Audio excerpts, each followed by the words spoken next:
Assalamualaikum warahmatullahi wabarakatuh. Perkenalkan, nama saya Muhammad Holil, kelas B Ekonomi Syariah.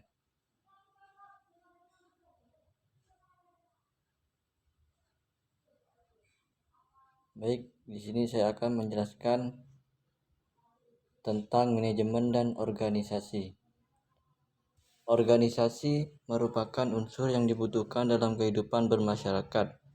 Dengan beberapa alasan seperti organisasi digunakan untuk mendapatkan sesuatu yang tidak mungkin dapat kita lakukan sendirian. Dengan bekerja sama, individu dapat menyelesaikan tugas-tugas yang apabila dikerjakan seseorang diri tidak akan tercapai. Organisasi dapat menyediakan pengetahuan yang berkesinambungan serta dapat menjadi sumber karir yang penting. Adapun bentuk organisasi itu diperlukan usaha-usaha untuk mengelola kegiatan dan orang-orang maupun unsur lainnya yang ada di dalam organisasi agar tercapai tujuan dengan lebih baik. Manajemen diperlukan organisasi agar usaha pencapaian tujuan menjadi lebih mudah. Manajemen dapat diartikan sebagai bekerja dengan orang-orang dengan memanfaatkan sumber daya organisasi untuk menentukan, mengimplementasikan dan mencapai tujuan-tujuan melalui pelaksanaan atau proses fungsi POLS (Planning, Organization, Leading, Controlling). Yang kedua, tentang manajemen sumber daya manusia.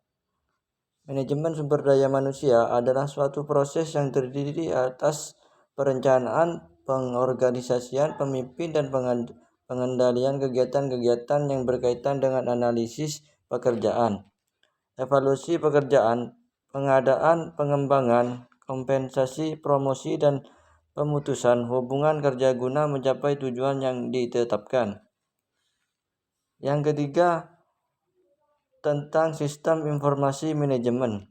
Sistem informasi manajemen atau SIM adalah sistem perencanaan bagian dari pengendalian internal suatu bisnis yang meliputi pemanfaatan manusia, dokumen, teknologi, dan prosedur oleh akuntansi manajemen untuk memecahkan masalah bisnis seperti biaya produk, layanan, atau suatu strategis bisnis. Sistem informasi manajemen dibedakan dengan sistem informasi biasa karena SIM digunakan untuk menganalisis sistem informasi lain yang diterapkan pada aktivitas operasional organisasi. Yang keempat, tentang manajemen keuangan. Manajemen keuangan adalah segala aktivitas yang berhubungan dengan keputusan pengelolaan keuangan dan aset keuangan. Tujuan utama dari manajemen keuangan adalah memperoleh keuntungan yang maksimal melalui sumber daya keuangan yang tersedia. Lingkup manajemen yang keuangan dimulai dari pencarian sumber keuangan, cara penggunaan keuangan yang diperoleh, serta pembagian laba sebagai hasil dari pengelolaan keuangan. Manajemen keuangan dapat diadakan secara individu maupun melalui perusahaan. Yang kelima, tentang manajemen pemasaran. Manajemen pemasaran adalah salah satu jenis manajemen yang dibutuhkan untuk semua bisnis. Pasalnya, dengan adanya manajemen pemasaran, maka produk bisnis kita bisa kenal oleh konsumen. Apa itu manajemen pemasaran? Adalah apa yang menginformasikan rencana pemasaran perusahaan melalui pemanfaatan pengetahuan pasar yang akurat. Hal ini biasanya diperoleh melalui penelitian dan survei dengan pendekatan yang sistematis. Yang terakhir, tentang etika bisnis Islam. Etika bisnis Islam adalah perwujudan dari serangkai prinsip-prinsip etika normatif ke dalam perilaku bisnis. 5.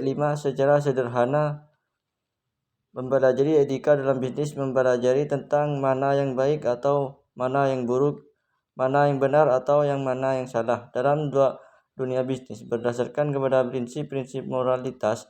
Dalam Islam, Etika bisnis Islam menuntut dan mengarahkan kaum muslimin untuk melakukan tindakan sesuai dengan apa yang dibolehkan dan dilarang oleh Allah Subhanahu wa taala, termasuk dalam melaksanakan aktivitas ekonomi. Demikian penjelasan dari saya. Mohon maaf apabila ada kekurangan atau kesalahan. Wassalamualaikum warahmatullahi wabarakatuh.